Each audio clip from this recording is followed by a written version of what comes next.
Om Shruti Smriti Purananam Alayam Karunaalayam Namami Bhagavat Padam Shankaram Lokashankaram Shankaram Shankaracharyam Keshavam Badarayanam Sutra Bhashya Kritau Vande Bhagavantau Punah Punaha Ishvaro Gururatmeti Murti Bheda Vibhagine Vyomavadvyaptadehaya Dakshinamurtaye Namaha.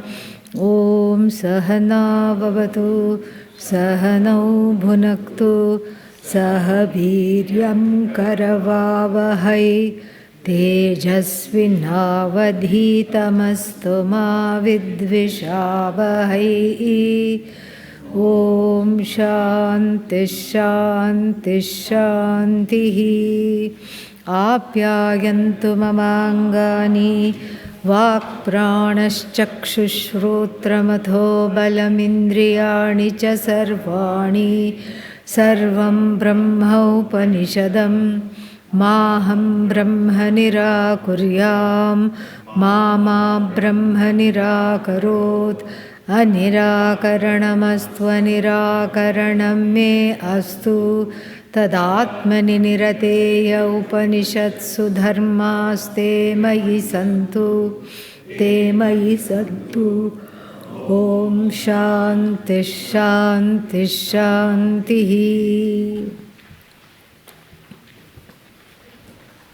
Karma and dharma. Karma means in the sense of karma phala, manifestations of Bhagavan, intimately felt and seen in our lives, easy to miss. Easy to miss. And dharma, we talked about karma at length. And dharma is another side of karma. Same thing. Dharma and karma are related. And dharma is also an order. That's why it is universal. Samanya dharma, universal. It is the same everywhere at all times. Never was there a time when it was okay to steal. No, never. It was okay to steal in BC but not AD. No such thing. It's okay to kill that time but not now. It's okay to kill in that country but not now. No. Samanya dharma means it should be the same at all places, all times. It is non-negotiable. And why is it non-negotiable? Because it's in the form of the order. Order simply is. It's not how you want it to be or how anybody wants it to be. It is exactly how it is. And so this dharma, one more thing about this dharma we alluded to is available. Is available here as the buddhi, in the form of the nischayatmika buddhi. It is available. It is available as the buddhi, the conscience, the decision-making faculty. What to do? It is available. Bhagavan in the heart resides as dharma, and then there are many, many clues, plentiful clues. What to do, what not to do is very, very clear. If it's not clear, it is obfuscated by some raga dveshas. That's all we have to say. But it's very, very clear. When those raga dveshas are swept aside or suspended, I know I must not do this. I know what I should do. I know what I should not do. It's very, very clear. It's not some kind of a mystical thing. It's extremely clear. And dharma is also a flow. And when I am with dharma, when I am one with dharma, I am one with Ishvara's flow. I am very intimately connected to Ishvara because more dharma there is, less conflict, less stress. This we have seen. Everybody has experienced this in the life or in one's life. Dharma gives fearlessness because one is in sync with what is correct, with what is right. And whenever there is a violation of dharma, there is conflict, there is stress, there is pain, there is sorrow. Whether somebody else violates dharma or whether I myself violate dharma, there is a conflict. So this is another manifestation of Ishvara in the form of dharma, which one can be in touch with. The more dharmic the life, that means what? We are asking Ishvara, let there be more and more of you in me and less of me. Me means the one who has so many strong preferences, raga, strong prejudices, dvesha. So this raga dveshavan, me, let there be less and less of this me preponderating, and let there be more and more of you. More you means more objectivity. More dharma means more objectivity. More dharma means going in line with what is right, what is true, what is good for me, all of that. But then, what happens? Certain things come in the way. What is that? Jivatvam comes in the way. One's own agenda, all the agenda that one has, that comes in the way. There is a separating that is happening.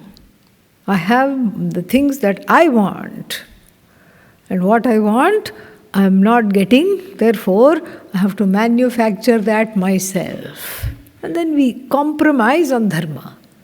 And people say things, oh, it's just a white lie, it's okay. What do you mean it's a white lie? Who came up with that definition?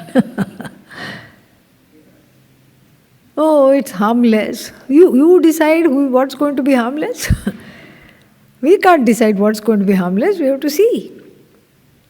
And therefore, the dharma, the following dharma is discovering Ishvara. Really speaking, that's all there is. Following dharma is discovering Ishvara and discovering a relatively cheerful, relatively peaceful, and relatively happy mind. A mindset that is not always rebelling. When one is not busy rebelling, one is happy reveling. This is what happens. So all this rebelling, down with this, down with that, I want this, I want that, it's okay, it's cute in a 2-year-old. The 2-year-old rebels. I have to have this, I don't want this. But in a 52-year-old, it's not that cute, very uncute. Because one is struggling against an order that is so vast, and one is a small little blip in this order. So dharma, very important, manifestation of Bhagavan, and karma is also an important manifestation of Bhagavan, both as karma phala we saw, and then as what one is to do, that is also one's karma. Swadharma is a manifestation of Ishvara. What one has to do is a manifestation of Bhagavan. Because, again, when I follow what there is to do, when I do what I have to do, there is a gladness in the heart. There is a happiness. When I do what I am supposed to do, I am really very, very happy. There is a fulfillment. So karma becomes important. Swadharma here, karma means, what is it for me to do? Samanya dharma I follow, and then the Samanya dharma is interpreted in specific situations, specific times, places, cultures, etc. That is called Vishesha dharma. It's not anything different from Samanya dharma. It is the dynamic interpretation of Samanya dharma in relation to time, place, etc. Then Swadharma is what I have to do. And that also has two components. First is a no-brainer. It's all duties, roles, fulfilling the duties and the roles. One is already born related. Even before one is born, somebody has claimed you as their child, parents. Somebody has claimed you as a grandchild. Somebody has claimed you as a sister or brother. Somebody has claimed you as a niece or a nephew. One is born related, and you cannot sort of say, I'm not going to maintain these relationships. There are certain duties with regard to these roles of sister, brother, etc. Sister, brother, offspring, there are certain roles. And those roles, fulfilling those duties, becomes Swadharma in the best way I can, fulfilling those duties. This is a no-brainer. If one is a parent, one has to parent the child. And if one is working at the office, there are certain duties connected to that. Connected to co-workers, connected to boss, connected to other employees. That has to be fulfilled. This is one part of Swadharma. The other part is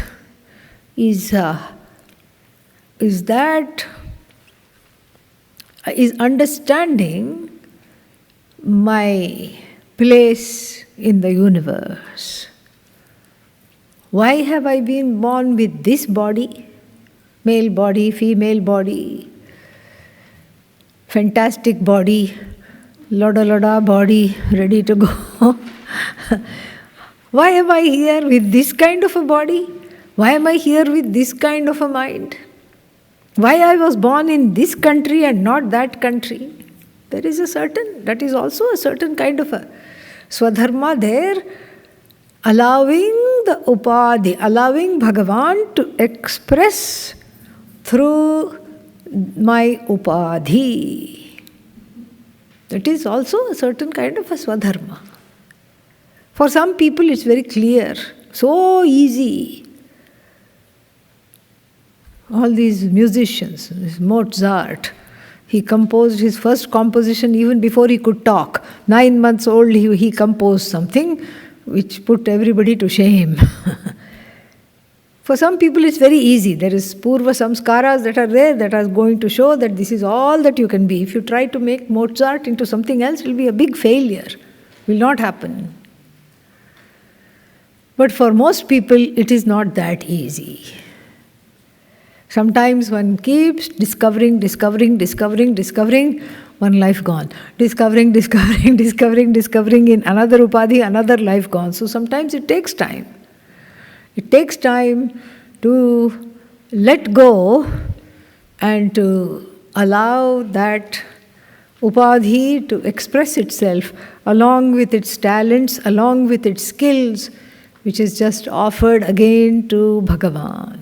Like the verse in the 18th chapter says, Yatah pravrittir bhutanam yena sarvamidam tatam swakarmana tam abhyarchya siddhim vindati manavaha.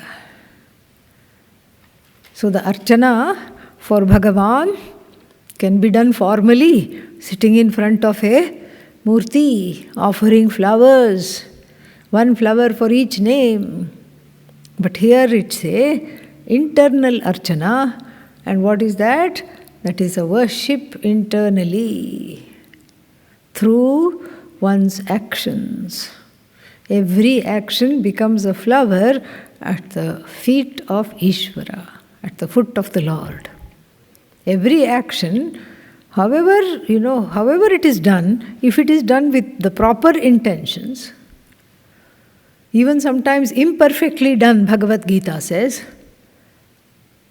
every action that I have to offer becomes an offering for Bhagavan, and provided it is done with the correct mindset and correct intention, it is a prayer. This is what is called Karma Yoga. Yatah pravrittir bhutanam, from which which is the origin of all beings, and by which the whole universe is pervaded. Idam sarvam tatam, spread, pervaded. Swakarmana tam abhyarchya, having worshipped with one's own karma, what does the person gain? Siddhi. Siddhi here does not mean Ashta Siddhi. No, not that. Siddhi here means two things. One is success in whichever field, what one wants. One desires success, one desires freedom from obstacles. Here, if one leads this kind of a clean life, where are the obstacles? Because obstacles are all what? Bhagavan. There is no obstacle. Every obstacle has been Ishwarized, so there is no obstacle at all. Everything is Bhagavan. And also for one who is not resisting, there are no obstacles. And then, so that is one kind of a relative siddhi. The absolute siddhi is what? Moksha. So preparing relatively for the absolute. So this kind of a karma yoga prepares one to discover Ishvara. As what? As myself. And so we can't say, I just want just plain Brahman. I don't want Ishvara. You can't do that. No, I'll wait till Pralaya to study, because then Ishvara will not be there. Ishvaratvam will have gone. I'll wait till Pralaya to study. Where will you go? Huh? What will happen to the Gurukulam at that time? That also will succumb to Pralaya. Will you be there as a separate entity? No. Will the Shastra be there as a separate entity for you to study? No. Guru will be there? No. This alone we have to understand. Here alone is this, in the Manushya Loka alone, this knowledge is possible, and this knowledge has to be gained. And it's high time one gets over Ishvara allergy. The moment you say Ishvara, hives break out. Authority issues, that's all it is. Ishvara allergy is unresolved authority issues, which is why we talked at length about inner child, which is why we talked at length about how to overcome that. Authority issues. And this is compounded by certain messages that are given. Certain messages that are given which are mixed messages. God loves you. Oh, cool, but be careful. Yeah. Mixed message. And so like this overcoming this fear of Bhagavan, fear, rebellion, resentment, resistance, all this has to be overcome. How? Through prayer. That's what we saw. When we embrace that which is the most fearful, the fear goes away. And so therefore, when we see in the tradition some of the prayers, it's just so beautiful, like the Sri Rudram. It starts off on a note of fear. Oh, look at you. You are like a hunter. You have got arrows in your quiver. Why is it called quiver? Because it is making me quiver. What are these arrows? Karma phala dipped arrows. Arrows dipped in karma phala. You have ready. Whose karma phala? You say it's my own. I'll take your word for it, but nonetheless it is frightening and scary. Om Namo Bhagavate Rudraya. And the manifestation is also who? Rudra. Rodayati Sarvan. Makes everybody cries. Why? Through giving of karma phala. Makes everyone cry, And then what? Feels bad. Doesn't feel bad, has compassion. Rudanam dravayati. Out of compassion, wipes the tears with a hanky. Hanky Bhagavan. Rudra. Both those meanings are there. Out of compassion, releases one from that karma also, and at the same time, karma phala data. So, not poison tipped arrows, karma phala dipped arrows. And in the vision of the Ajnani Jiva, this Rudra is coming at me. And we anthropomorphize Bhagavan. And in this anthropomorphization, what do I see? An angry person, angry Bhagavan coming at me. Namaste Rudra Manyave. Namaskar to your anger. It's scaring me. You look angry. Namaskar. And what strong arms you have. Looks like you are a great shot. One shot, all the karma phala will hit right at the heart. Namaha to your arms. Namaha to your bow. Namaha to your arrow. And what is my prayer? Don't direct it at me. Go there, that person has been very adharmic.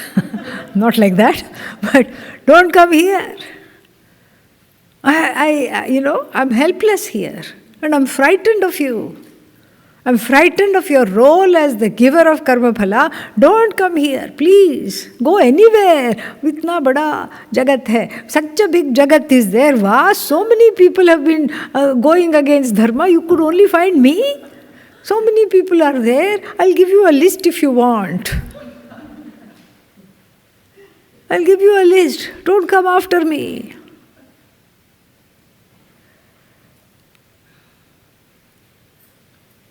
Yate dhanuhu shivatama babhuva. This is the prayer. May this bow and this arrow that you are carrying become very peaceful. Become very peaceful. Set it aside. You must be tired going like this after everybody. Set it aside. Just relax. Relax. So that I can also relax. So the first anuvaka is that of this perplexed jiva, having Ishvara allergy, having pain, having sorrow, confusion. And as the anuvakas progress, we see the growth of the one who is surrendering. The surrender also gets more and more sophisticated, more and more complete, fewer questions, no resistance whatsoever, and it is all just Namaha. Everywhere you see, whatever form you see, what do you see? Ishvara. If you want any tips on how to Ishvarize the universe, study and chant the Sri Rudram. Pujya Swamiji has a wonderful book on that. Every word in every mantra has been explained.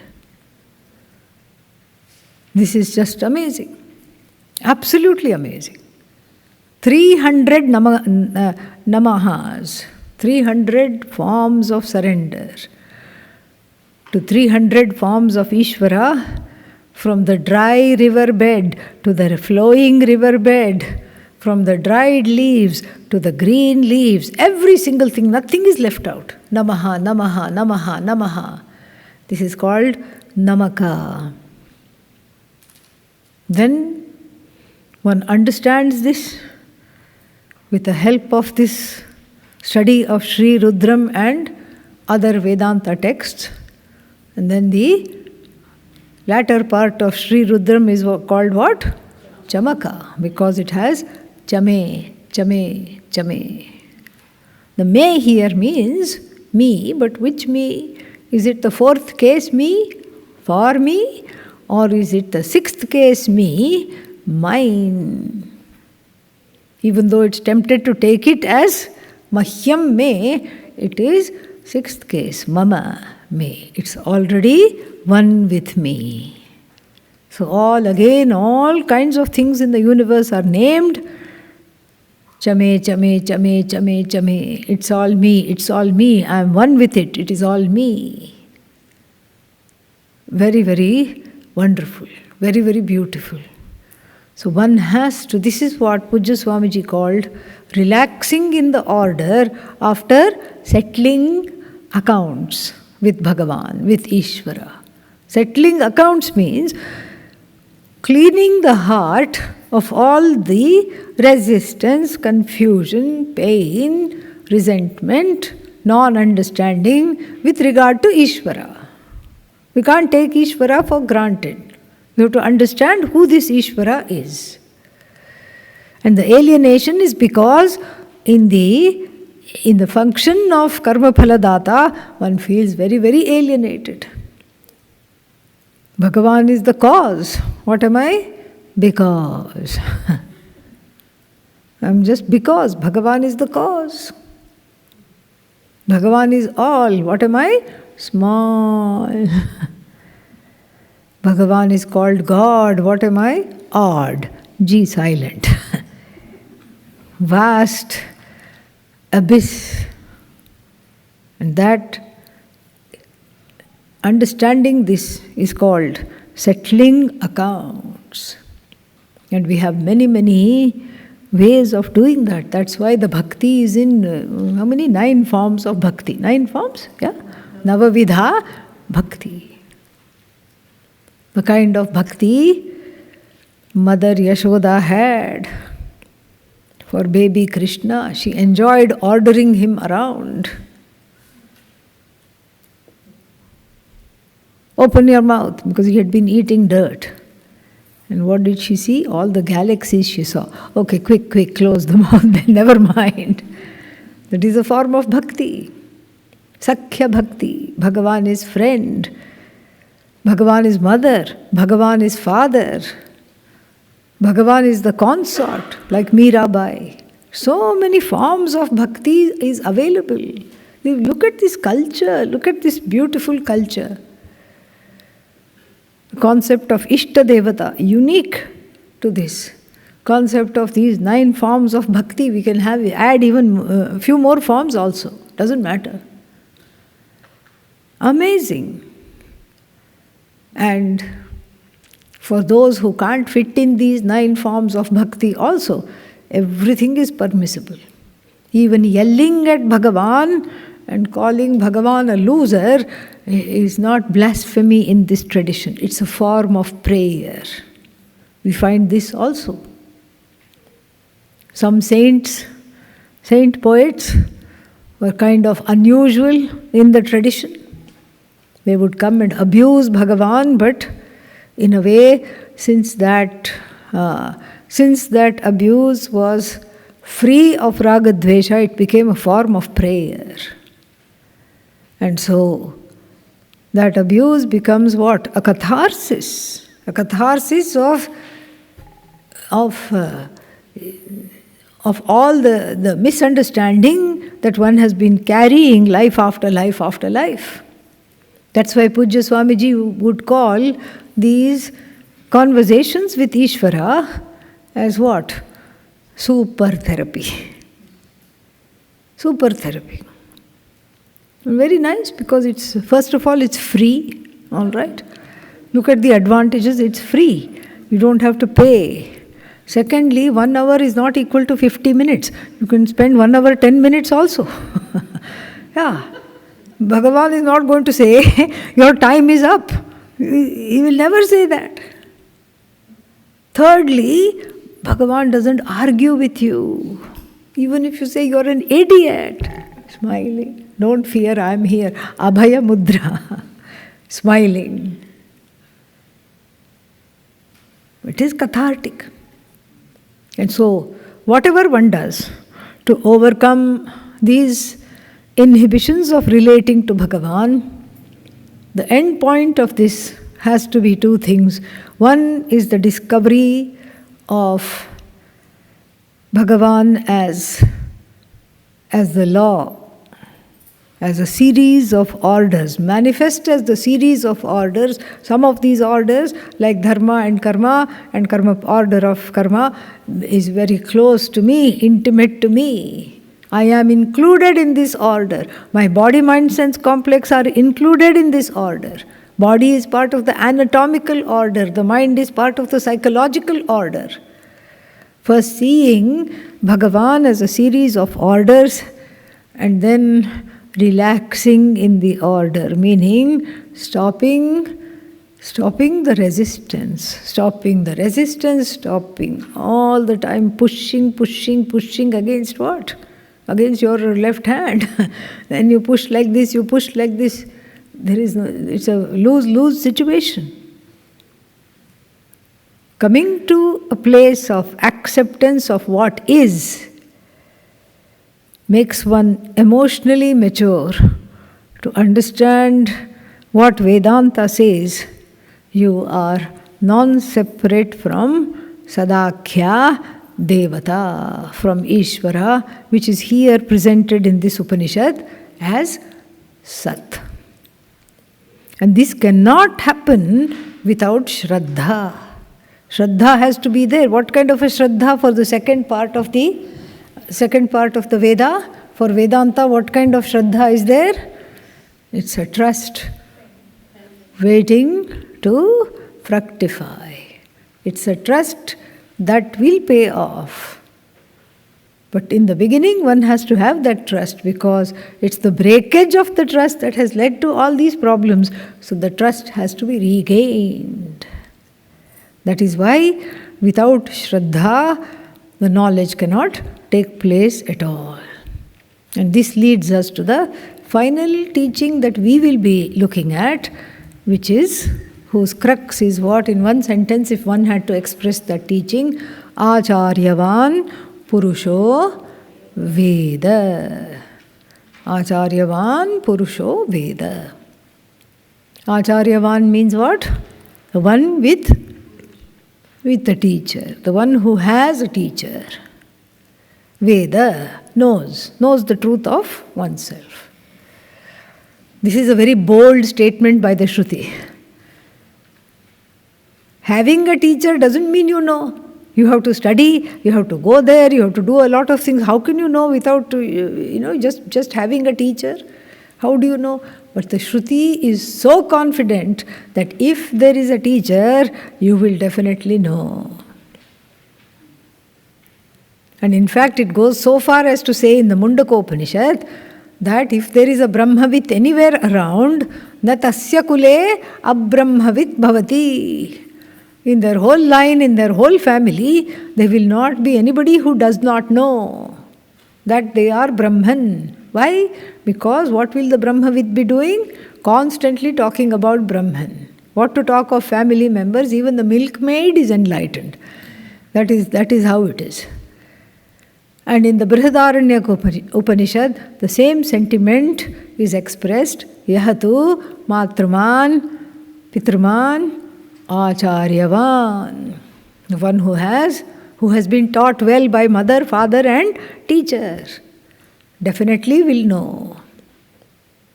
So this is what is called Acharyavan, the one who has Acharya. What is Acharya?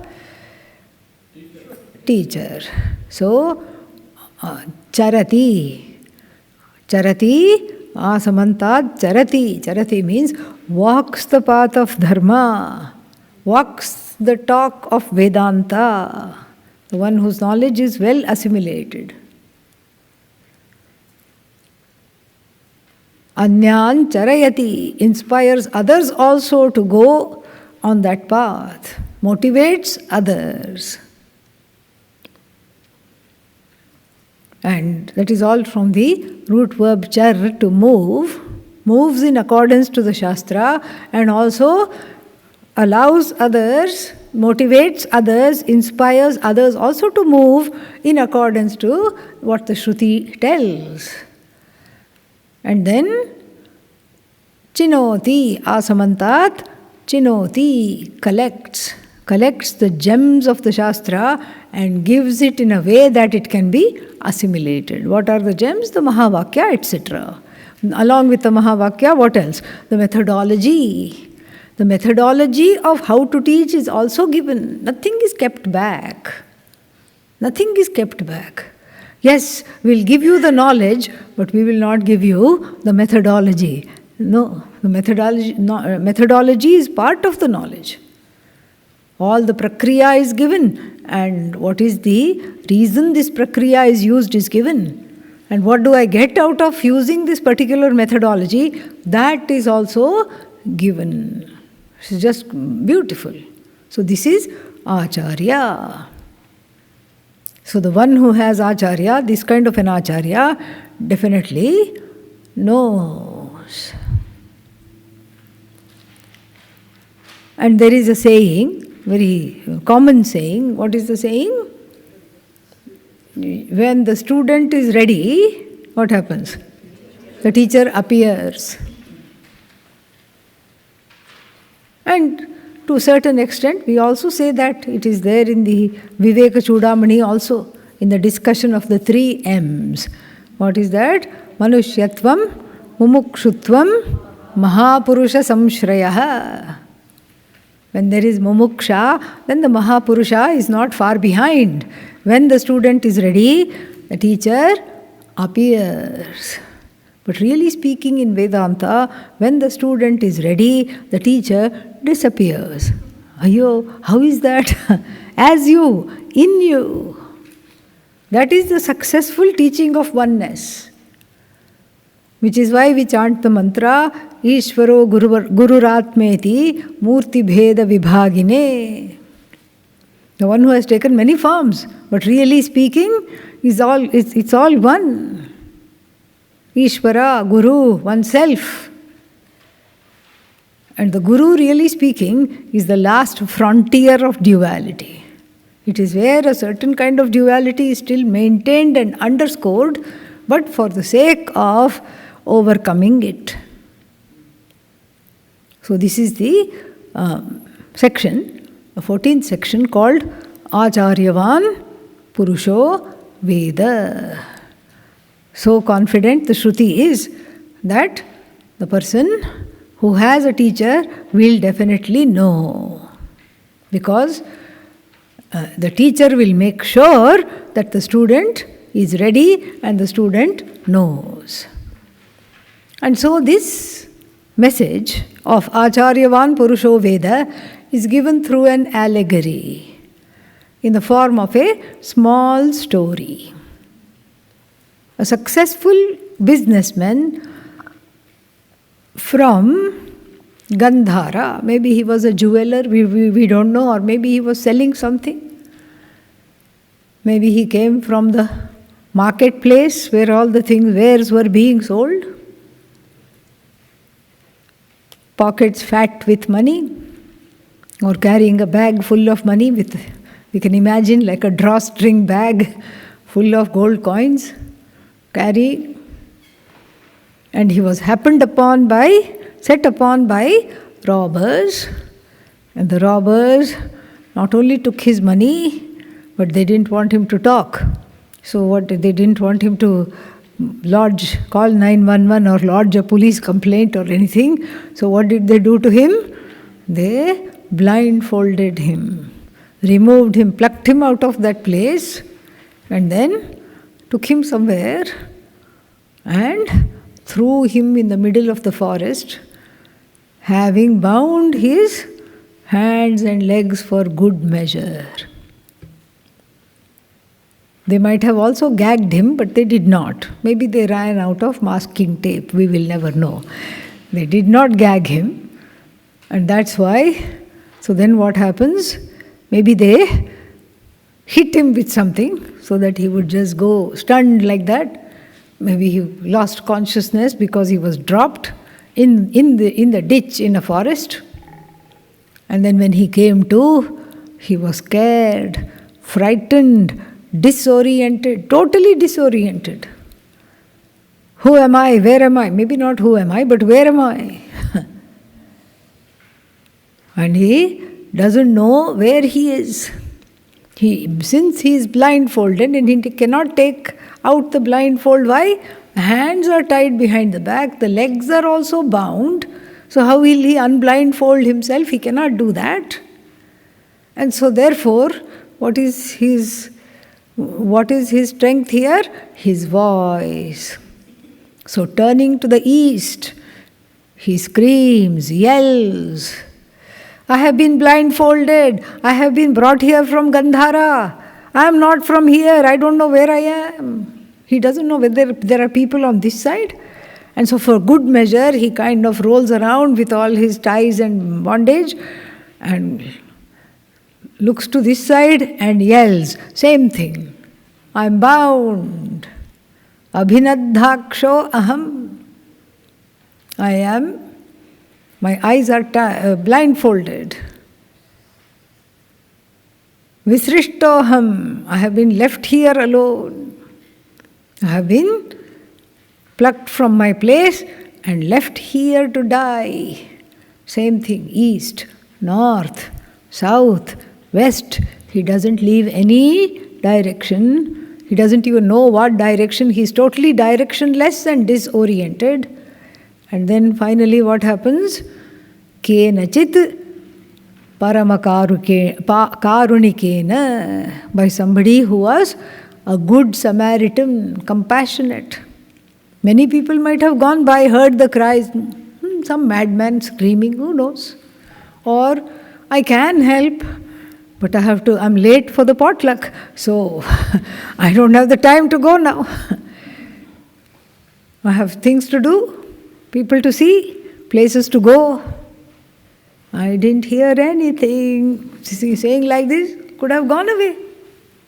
But here, and it's out of the place, scary place. Maybe the road is somewhere here, and the voices, the plaintive voices are coming from somewhere there.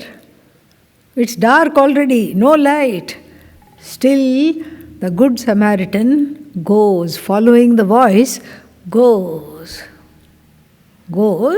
and then finding this person in dire condition, what does the person do? Puts a cool hand over the brow and then unties him and then removes the blindfold, perhaps gives him some water to drink, and then says, yes, you are indeed far away. Your hometown is that way. Go north. North is moksha. That's why we should always go north. That's why Lord Dakshinamurti faces south, so that we can face north. North is moksha. South is bondage. South is finitude, Lord Yama. North is moksha. So, go that way. Gandhara Pradesha is northwards. And it's not enough to just say go that way, because he's very far away from his place. He's not right there. So what does the person do? The businessman is clever, very pragmatic, and takes to heart the good Samaritan's words, and then starts walking in the direction that was aforementioned. But again, it's dull, it's dark. And maybe it's a cloudy night. You can't see the pole star, which shows you where the northern direction is. So in that case, what one must do? Stop at every village. Gandhara is that way? Yes. Okay, thank you. Then next village, Gandhara is that way? I think you missed a turn. Go back. It's right over there. You have to take you missed a turn. You missed an exit. But not very far. You have only come 1 kilometer. Backtrack. Go back. So like this, asking, and then finally he is repatriated to his home. This is the story. You can see it is not really a story. What is it? Allegory. It is a wonderful allegory. It's got so many metaphors. And Adi Shankara will just, takes it and runs. We will see that. But beautiful, story, when we unpack the components, we see some wonderful things. So Gandhara Pradesha is what? So you can say he was an Afghani businessman. What is Gandhara? Current day Kandahar. One meaning we can say, that is where the Gandhari is from there. Gandhari is also from there, Gandhara Pradesha. Who? Correct, because that's her brother after all. Her brother, so of course. So, but I brought in Gandhari because it was interesting. This businessman is also blindfolded. And Gandhari, when she heard that her marriage has been arranged to somebody who cannot see, what should she have done? She should have said, "Let me be your eyes. Let me see the world for you and describe it." Stupid lady said, "If my husband cannot see, I also won't see." Yeah. And at the time of the marriage with all those women, what are they? Bridesmaids. She made them put atta. What is that? It's like paste around the eyes so that even little chink of light or no peeping, no cheating, nothing. And got herself blindfolded. One cannot see, one doesn't want to see, one is in denial. Very interesting. Here also, something about Gandhara, okay? Yeah. So then here also, Gandhara becomes another setting for being blindfolded. Interesting coincidence. Why is this place called Gandhara? Actually, Pujya Swamiji said that it is Gandharva, kind of short for Gandharva Nagara, which is the celestial realm of musical celestials, musical beings, exalted jivas who spend their whole day in music. Whole day if you are singing, can you be sad? Not at all. Music will not allow you to be sad. So therefore, they enjoy, what is that, many, many times far removed units of happiness than the ideal, typical 1 unit of human happiness. And so Gandharva Nagari or Gandharva, also known as Gandhara here, is a place of happiness. A place that you call home. You see where we are getting here? Yeah, the components of the story, the beauty of this is that the components of the story unpack themselves. They just unpack themselves effortlessly. And so this Gandhara is there, and then from there, what has happened to this person? Set upon by thieves, abducted from one's home. Abducted from one's home and then put somewhere in this forest of, we can say, avidya, forest of avidya. And in this avidya, lost in this avidya, and then what is this? Of course, the bondage is literally bondage, hands, legs, we can see that. And what is this? Mohapatta. Mohapatta. The blindfold is of delusion, not knowing one's own nature. And what are the robbers? Anyatha jnanam, those are the robbers, leading one astray. Raga dvesha are the robbers, leading one astray. Kama krodha are the robbers. You can have many interpretations. Leading one astray, abducting oneself from the comfort and the security of one's home, and then throwing it in the ditch in the forest. And the jiva yells, screams, cries, And that's when who appears? Guru appears. Guru appears as the Paramakarunika, the one who is very, very compassionate. The Guru appears. So from this story, what can we see? We can see how much it takes for the Guru to appear. How desperate one has to be to take the help of a teacher, to cry out for a teacher and to seek the help. How desperate must one be? Because the ahankara is so strong, it will say, I don't need any help.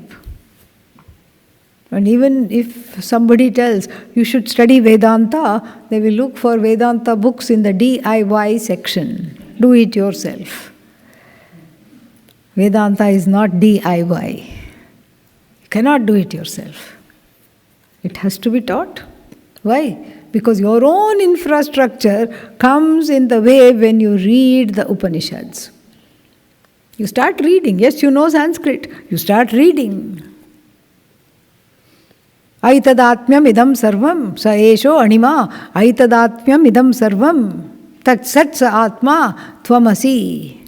Nah, I don't think this is true. This cannot be true. Next. I think I need a change of Upanishads. People will say that. Yeah. Pick up something else. Same thing there.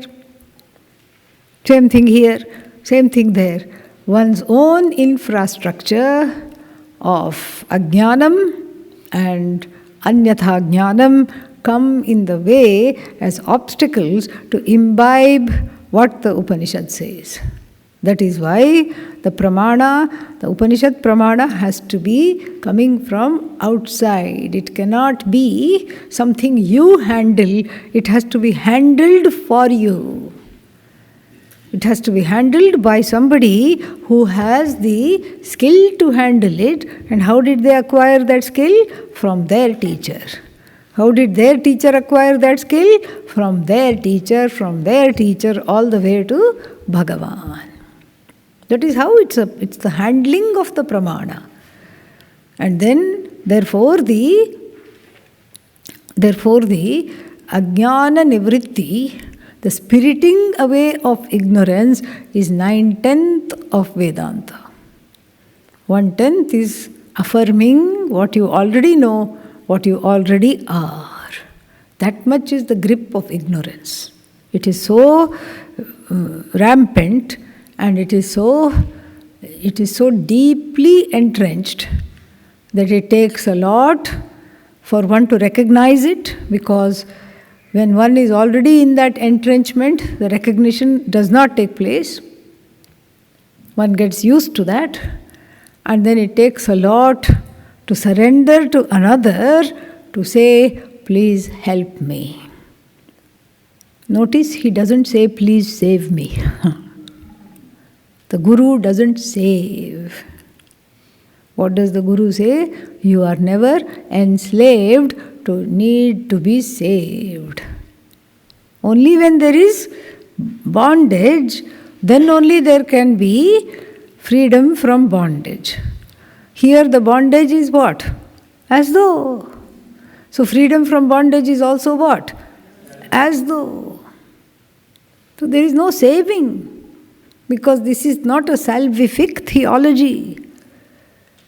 This is not something based on saving. Although one feels helpless, this is the hallmark of the jiva, is helplessness. One wants to be saved perhaps. One is looking for saviors. Will you save me? Will you save me? Will you save me? But the teacher of Vedanta will not be a savior. Will just be the one who orients you around. One is turned around with upside down priorities, upside down pursuits, wrong ideologies, wrong notions. All those are turned around, set on the correct path, set on the right path. That is how this person, the Guru, doesn't say, let me go to Gandhara with you, let me make sure you have reached safely, send me an SMS. No such thing. No such thing. Fully confident that you will make it. Yes. Let me orient you. Why? Because you are disoriented. Because of moha. Because of ajnanam. Because of deluded priorities. Because of dehatma buddhi. I am as good as this body, I am as good as everything finite. You are all turned around. Let me turn you the right way. Point. That pointing is what we were talking about earlier, lakshyartha. It is pointed. And that to what the teacher points is the truth of oneself and is recognized because one is the self-luminous self, self-evident I. So there is no carrying, there is no crossing, there is no leading by the hand, and there is no guru. The same guru, life after life will come and save you. What kind of saving is that? If you need saving in the next life also, Om Namaha, that's all. So what else to say? Good luck, we have to say. It is not some kind of codependent relationship. It cannot be, it must not be. It is a sacred connection, it's a sacred relationship, but it is not a savior-saved relationship. Nothing to save. Because the bondage itself is as though. The bondage is not an ocean of samsara. What is it? A notion of samsara. It's not an ocean of samsara, and that knowledge by which the ocean becomes a mere notion is Vedanta. That is what the Guru teaches. And therefore, one has to understand this.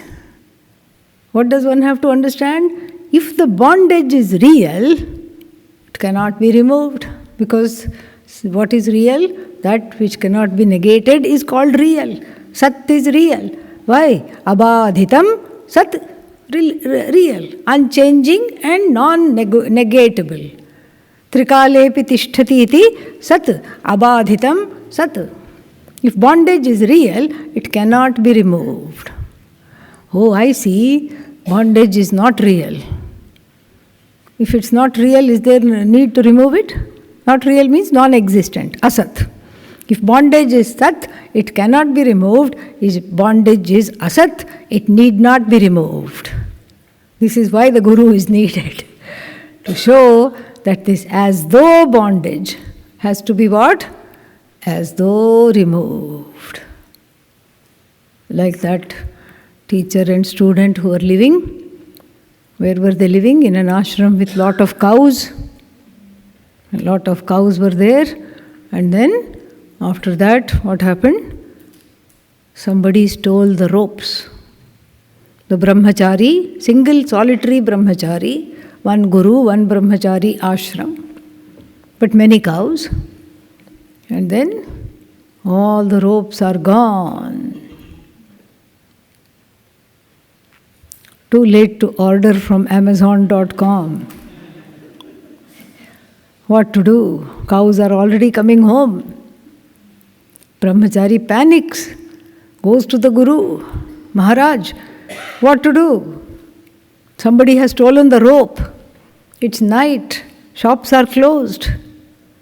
And the ashram is in the middle of a jungle somewhere, far away from many things. The Guru is cool as a cucumber. Guru says, pretend to tie them. What? Pretend to tie them. The brahmachari thinks the Guru must have some mantra. Because as soon as he pretend ties one cow, it settles down nicely, chews the cud, doesn't even try to escape. Like this, all the cows he pretend ties, and they're all there happily. The teacher goes to bed and is snoring. The cows are also relaxed easily. The only one that doesn't sleep is the brahmachari. Every half an hour he comes out of his room, looks, oh, they're there, thank God, thank God. Finally, day breaks. Tells the cows, come on, let's go to the water. Not a single one moves. Doesn't move at all.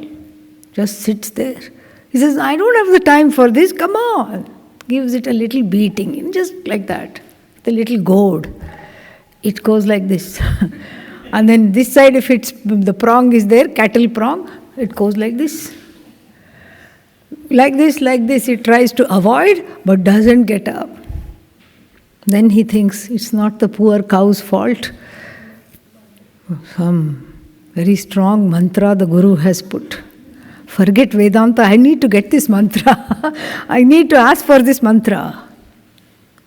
Appears before the Guru. Guru, your mantra is too powerful. Please give the antidote. Idiot. He says, where is my tea? What are you talking? You're talking nonsense. No, the cows won't move. Untie them. What? I never tied them. I only pretend tied them. Okay, pretend untie them. He says, what is this? Very half-heartedly he pretend unties one, and the cow is also ready to go to the water, ready to go to the pasture, runs, and all of them run each time he pretend unties them. This is the Jiva's lot. Pretend tied to everything. Pretend tied to so many things. I want to study Vedanta, but I have this job, really terrible job. I just don't like this job. It's not bringing the best out of me. I don't need this, but I still keep working. Okay, leave it. How can I leave it? No. Find another job. No, how can I find another job? Okay, make peace with the job and continue. How can I do that? Do you see how the commute is? Do you know what my boss is like? Yeah. Pretend tied to all kinds of things. Everything in samsara is like that. It's called the hot ghee in the mouth syndrome. Too hot to swallow, too expensive to spit out. Yeah. So one keeps dancing with the hot ghee in the mouth. This is the Jiva's lot until the teacher comes along.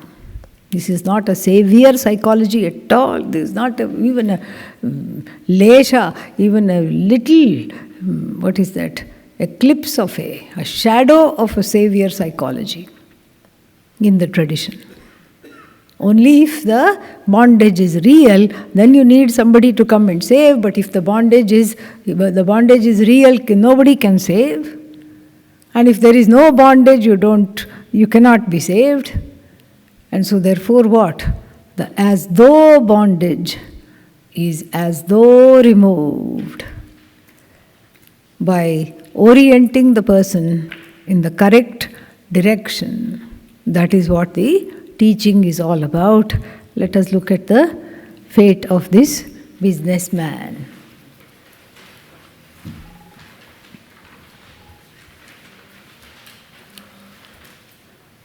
Yatha somya purusham gandharebhyah abhinadhaksham aniya tam tatah atijane visrje sayatha tatra prangva udangva adharangva pratyangva pradmayita abhinadhakshah anetah abhinadhakshah visrishtah. So, just as this is another drishtanta, illustration. And what is the illustration? Just as, oh dear boy, yatha somya, just as purusham, a person. What have they done to this person? Gandharebhyah. Gandharebhyah means from his hometown, from Gandhara. Gandharebhyah.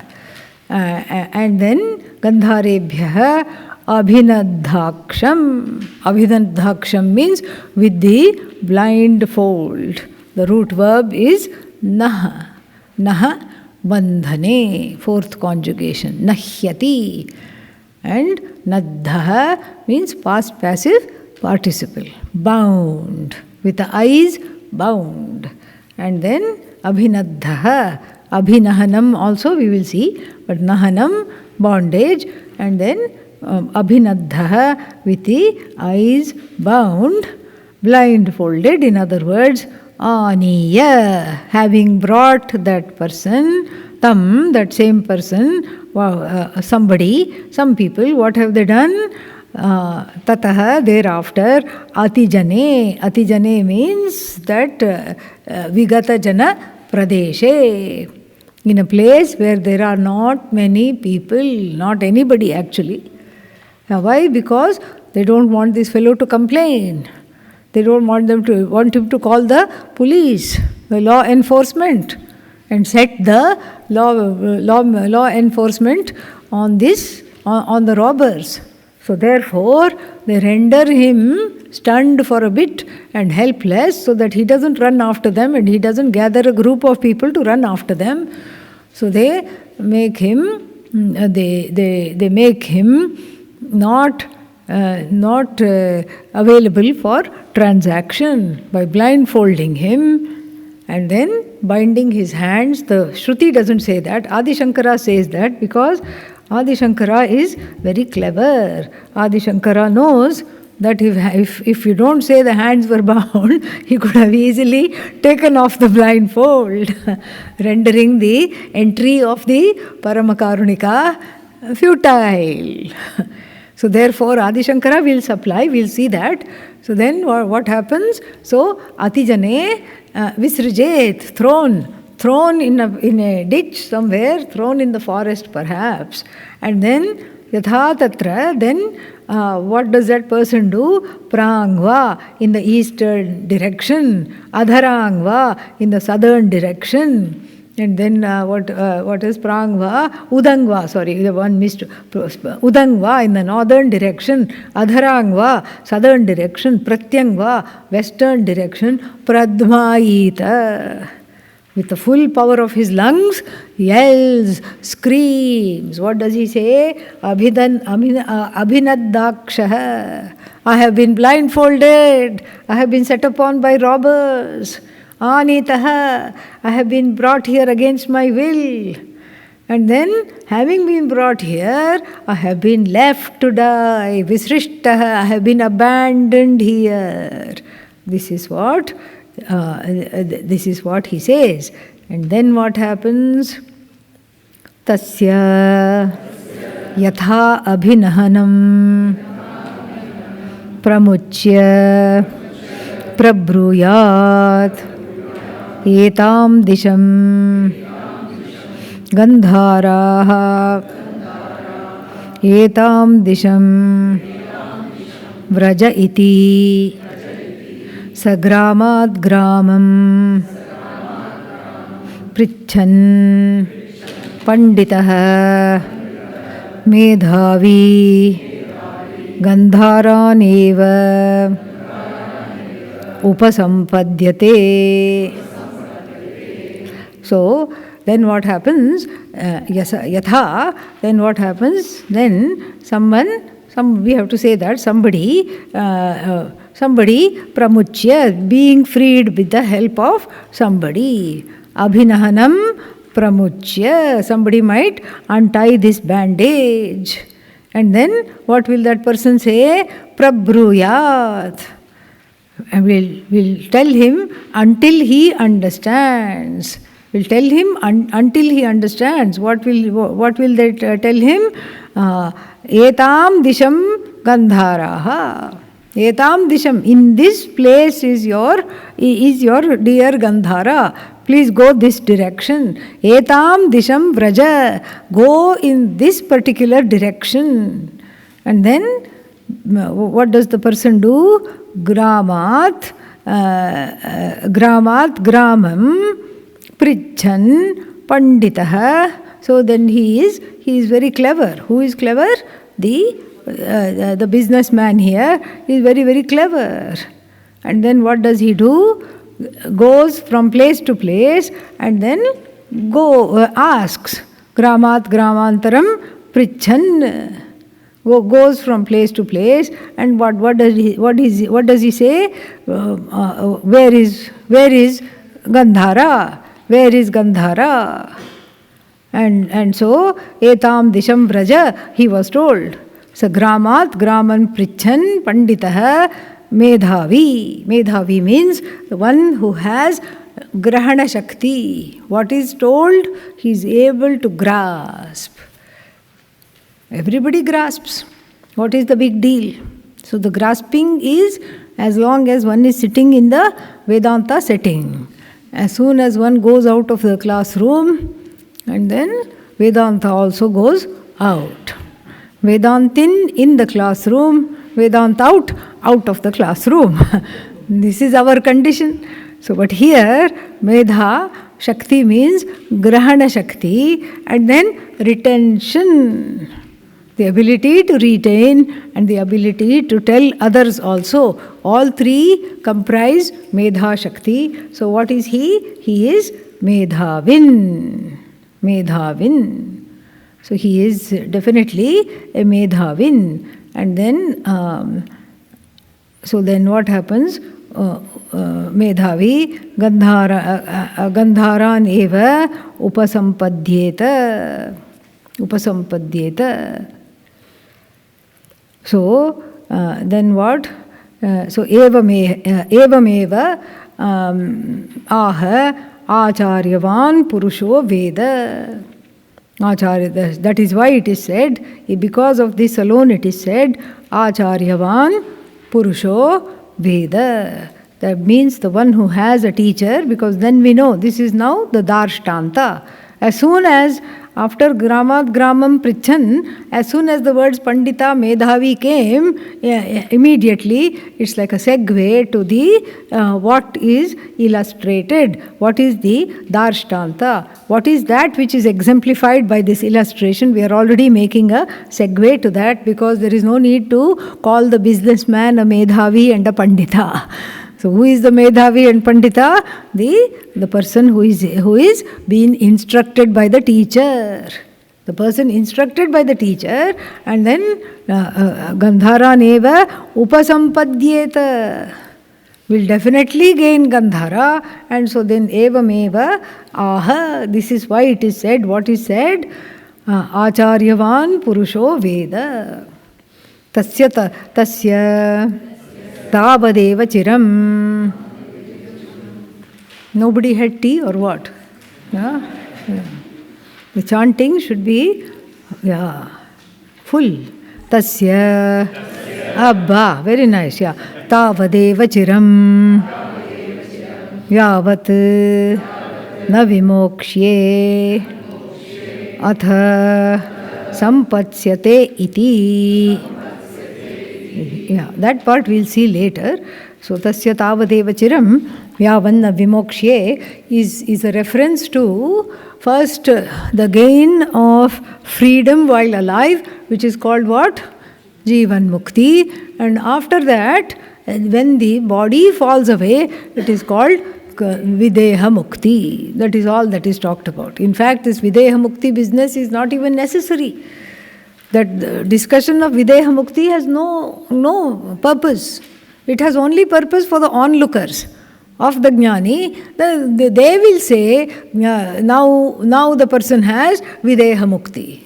The Jnani will not care, because the Jnani was never identified with the body. Even while living in the body, the person was free, and after the dropping of the body, the person is still what? Free. Person is still free. And we could see that in Pujya Swamiji. And especially towards the end of his life, so many people deciding what should happen, how he should lead his life, where he should go. It was so difficult to watch sometimes. And then one day I talked to him about it. I said, how are you managing with this? He said, my body is no longer my body. It has become the public property of all the devotees, and they are fighting it out, he said. And then even though he was in so much pain, with a ghost of a smile, he said, my body is public property, all right, but the pain I only have to endure. Amazing. Yeah. So therefore, here, the Videha Mukti doesn't have much, much traction for the Jnani. Why? Because even though one may be in a body, one is not identified with it at all. So Jivan Mukti alone is important. Okay, so that's why there is a discussion with that. We don't have to go deep into that. If this much we understand, it is enough. And so then what happened here?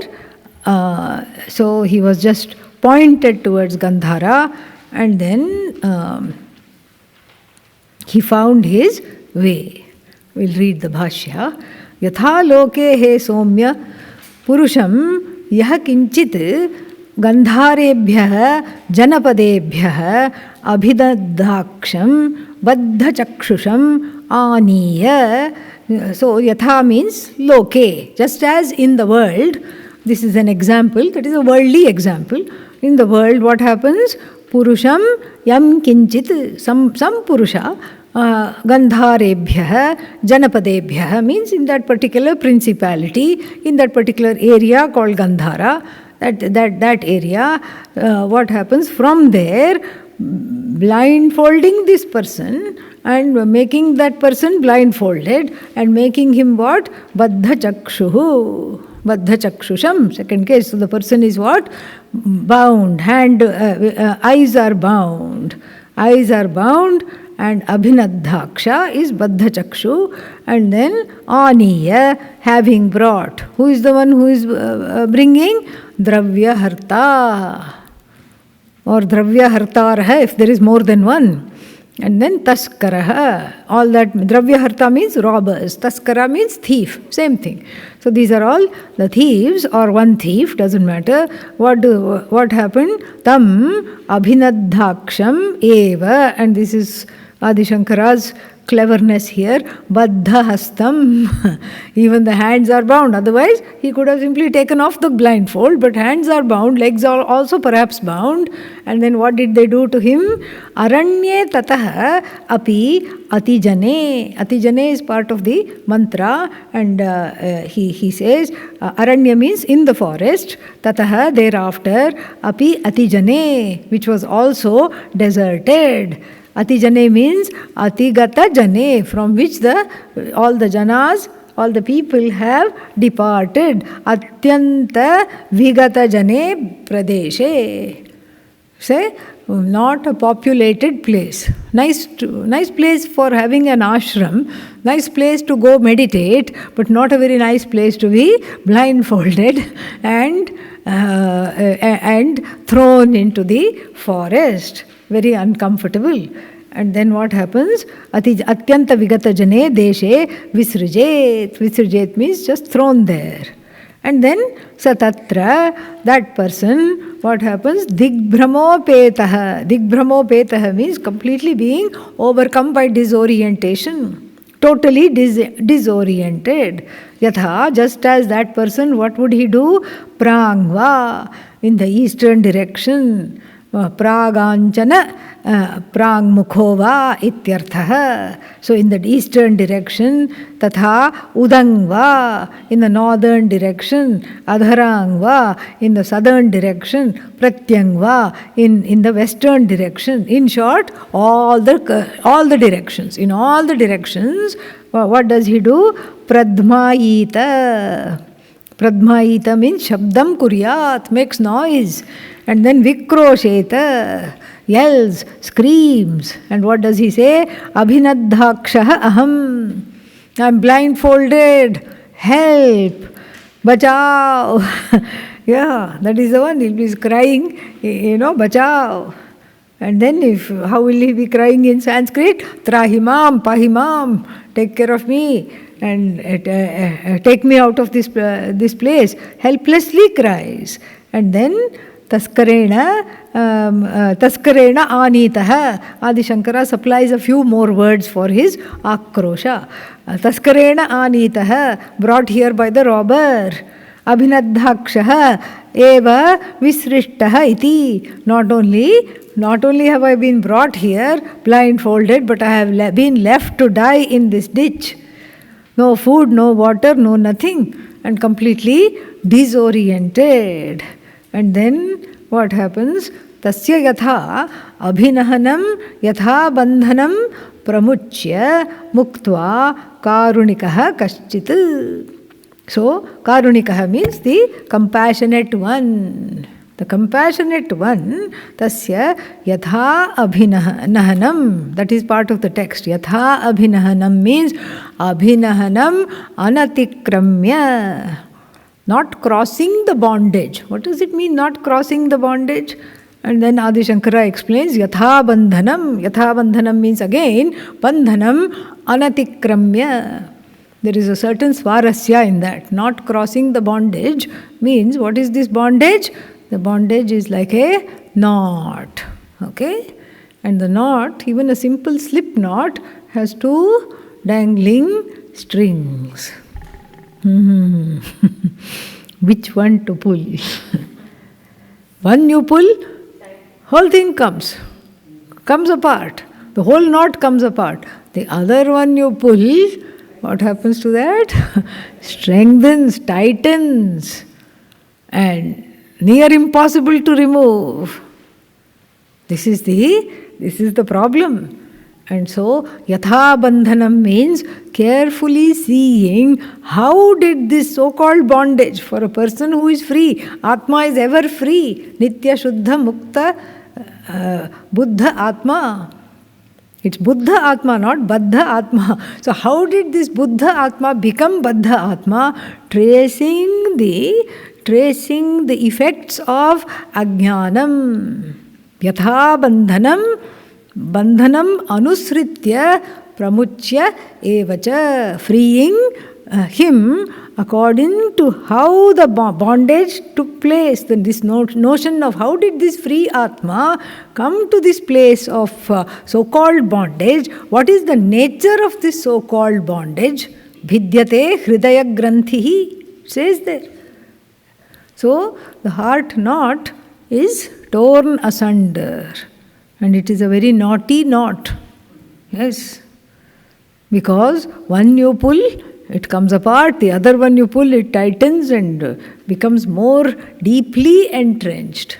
So, yatha bandhanam, in accordance to how that ajnanam played its magic tricks and made this jiva into a simpering mess, feeling victimized and thrown here, how did this happen?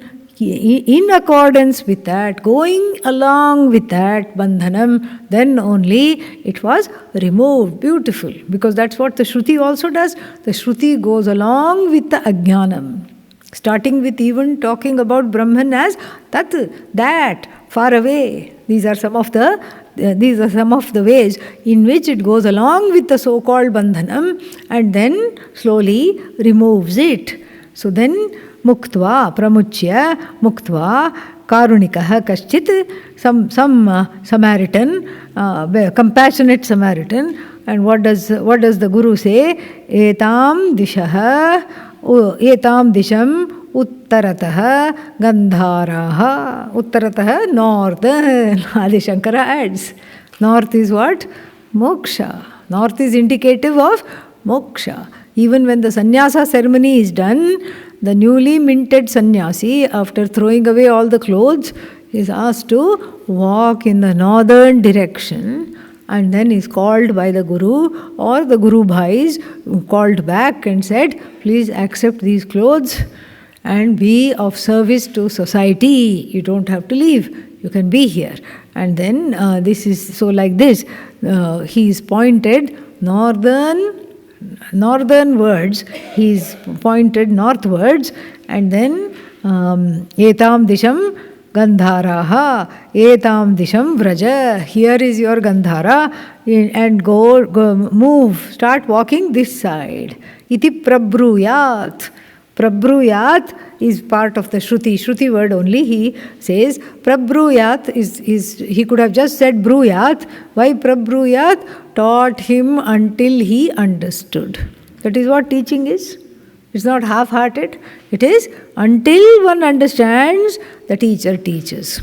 That is the commitment. Completely taught, fully taught, Prabruyat. And then what happened?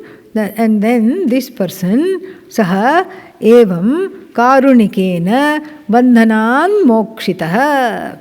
So being freed by the Good Samaritan, being freed by the compassionate person, gramat gramantaram prichan, asking here, asking there. Gramat gramantaram is from one village to another, asking everywhere. Who is this person? Panditaha. Panda is Atmajnanam. Pandaha asya asti iti panditaha. So the one who has Panda, one who has self-knowledge is called what? Pandita. And then, who is that? Upadeshavan. How did he become a Pandita? He is Upadeshavan. He is the one who is endowed with the teachings. He is been taught. That is why he is a Pandita. He is not an upstart. He is not suddenly self-appointed Pandita, self-made Pandita. He is not, in other words, to use another Sanskrit Upanishad word, Panditam Manyamanaha. He is not. Panditam Manyamanaha means Swayam. Thinking of himself as Pandit, no. He is truly a Pandita because of the grace of the Guru who taught him. He is Upadeshavan, endowed with the teacher's Upadesha. He becomes what? Medhavi, extremely intelligent. Parena Upadishtaha, being instructed by another. So Grama Pravesha. And then what else is he? Grama Pravesha Marga Avadharana Samarthaha Dakshaha, capable, extremely capable of ascertaining the correct path that will lead him home. That is what? Grama Pravesha, that path which will make him enter into his village. Marga avadharana samarthaha. This is the road. This is the way. And samarthaha also means not getting distracted. There might be an easier road over there. There might be some bling, some lights, shops, music. Oh, let me go there. No, go here because this is the right royal direct road. Go here only. And so he doesn't look here. He doesn't look there. He just being all these things, being Panditaha, being Upadeshavan, being Medhavi, being Para Upadishtaha, and being Marga Avadharana Samarthaha. 6 adjectives for this traveler. Beautiful. That is the, what is that? The qualified student of Vedanta here. And then, being that, Gandhara Neva Upasampadhyeta, would definitely reach Gandhara. That person will reach Gandhara. And then Adi Shankara wants to clinch this. Na itaraha, not anybody else. This is what it takes to go home. Go home to what? Sat. Understand myself as Sat. In and through all the Nama Rupas, what is there is Sat. This Sat is Ishvara. This Sat, I am one with this Sat. This Sadakhya, Devata. This is who I am. What it takes is to be all of these things. All of these 5 things which are the adjectival to this person. And then only that person will, so to speak, quote unquote, reach this knowledge. The knowledge is never away, but that person alone will discover the truth of oneself as free of all notions of bondage. Na itaraha. Who is the itaraha? 2 kinds of itaraha. One is simple, Moodha Matihi. Moodha Matihi Yasya. The one whose whole being is deluded, whose buddhi is deluded with various kinds of odds and ends, committed to various ends, other than Vedanta, other than the end of the Veda, committed to all other ends is what? Dead end. and going after many, many dead ends leaves one dead end inside, hopeless, helpless, hapless, jaded, faded, jiva. And then this is mudhamati. So mudhamatihi na upasampadhyeta, will not understand it, will not get it. And then who else is there? Deshantara darshana trid. Deshantara darshana tridva. What is this Deshantara darshana trid? The one who has wanderlust. Very nice expression. One who has wanderlust. Even, that I thought was a new word, wanderlust. Apparently even in the ancient time they had that. And who is it that has this wanderlust? We'll see tomorrow. Om Purnamadav Purnamidam Purnat Purnamudachyate Purnasya Purnamadaya Purnamevavashishyate. Om Shanti Shanti Shanti. Harihi Om Shri Gurubhyo Namaha.